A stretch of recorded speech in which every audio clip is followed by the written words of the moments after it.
আসসালামু আলাইকুম everyone, welcome back to my channel AG mini kitchen. আজকে আমি বানাবো কলা এবং ডিম দিয়ে একটা নাস্তার রেসিপি। চলুন দেখে নেওয়া যাক সহজ রেসিপিটা। আমি প্রথমে কলা নিয়ে নিলাম।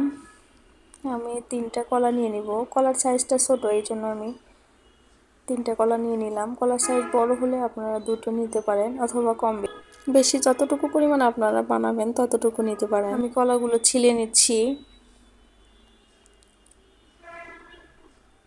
3টা কলা আমি ছিলে নিলাম। কাঁটা চামচ দিয়ে আমি কলাগুলো ম্যাশ করে নিব। আপনারা চাইলে ব্লেন্ডারে ব্লেন্ড করে নিতে পারেন। কাঁটা চামচ যেহেতু সবার বাসায় থাকে, সেজন্য আমি কাঁটা চামচ দিয়ে করে নিচ্ছি। ম্যাশ করে নিব আমি ভালোভাবে, খুব ভালোভাবে ম্যাশ করে নিতে হবে যাতে কলার ভিতর কোনো লাম্পস না থাকে।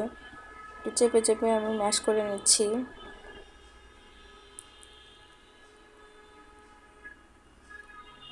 অনেকটা ম্যাশ করা হয়ে এসেছে। এখন আমি একটা ডিম দিয়ে নিব।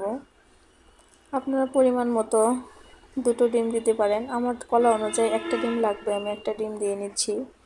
ডিমটা দেওয়ার পর কলার সাথে খুব ভালোভাবে মিশিয়ে নিব। আমি মিশিয়ে নিচ্ছি সুন্দরভাবে।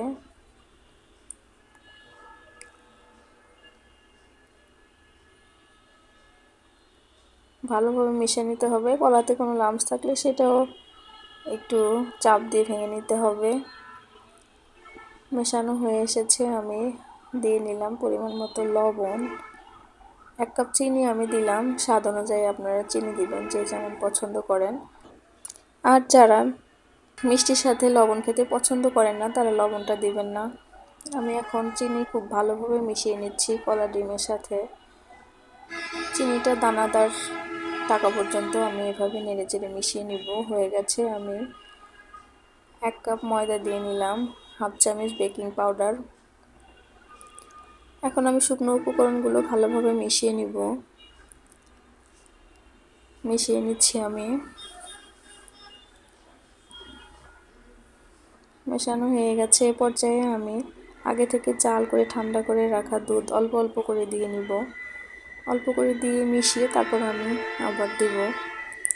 খুব বেশি পাতলাও না, আবার খুব বেশি ঘনও না, এরকম একটা ব্যাটার তৈরি করব। দুধ একেবারে না দিয়ে আমি দেখে দেখে অল্প অল্প করে দুধ মিশিয়ে নিচ্ছি। দুধ দেওয়ার পর ভালোভাবে মিশিয়ে দেখে আবার আরেকটু দুধ দিয়ে নিচ্ছি। আমি একটু ঘনই হয়েছে, আর একটু দুধ অ্যাড করতে হবে। আমি আরেকটু দুধ দিয়ে নিব। ভালোভাবে মিশিয়ে নিচ্ছি আমি।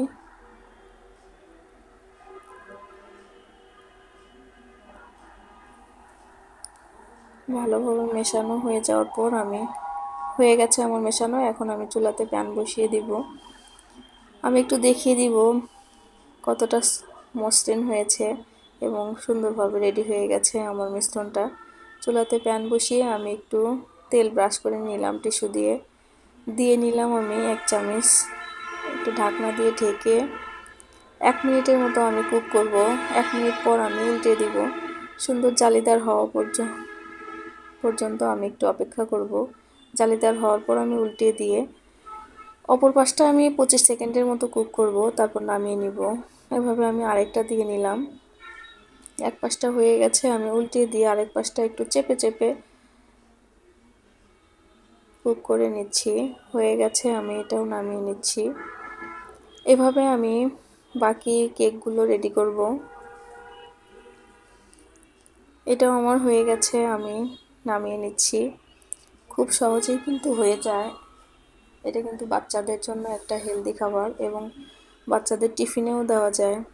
আপনারা সহজভাবে বাসায় ট্রাই করতে পারেন। আমি একটা ভেঙে দেখিয়ে দিচ্ছি কতটা সফট হয়েছে। কেকগুলো কিন্তু খুব সুন্দর লাগছে এবং এটা খেতেও অনেক মজার।